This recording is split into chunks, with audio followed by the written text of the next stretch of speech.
Tunakubali ya kwamba Benjamin Mkapa ndiyo ngome yetu, lakini Simba hatushindi kwa sababu ya uwanja, tunashinda kwa sababu ya ubora wetu. Na Jumapili tunakwenda kushinda katika uwanja wa Amani kwa sababu ya ubora wetu. Uwanja wa Amani ndiyo ambao umetupeleka sisi fainali. Wazanzibari ndiyo ambao wametupeleka sisi fainali, na safari hii Wazanzibari wanakwenda kutupa ubingwa wa Afrika, na safari hii uwanja wa Amani unakwenda kutupa ubingwa wa Afrika.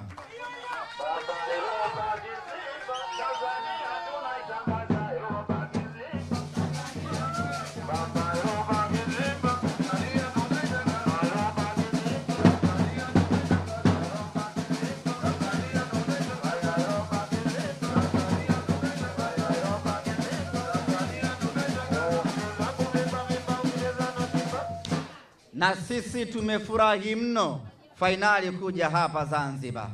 Tumefurahi sana kwa sababu bado hatujamaliza deni na familia ya Mwinyi. Tulikosa ubingwa mwaka 93, Rais Ali Hassan Mwinyi hayati akiwa rais wa nchi, tukakosa ubingwa mbele yake. Bado tuna deni naye, na deni hilo tunakwenda kulifuta Jumapili tarehe 25 mbele ya mtoto wake rais wa sasa Hussein Mwinyi.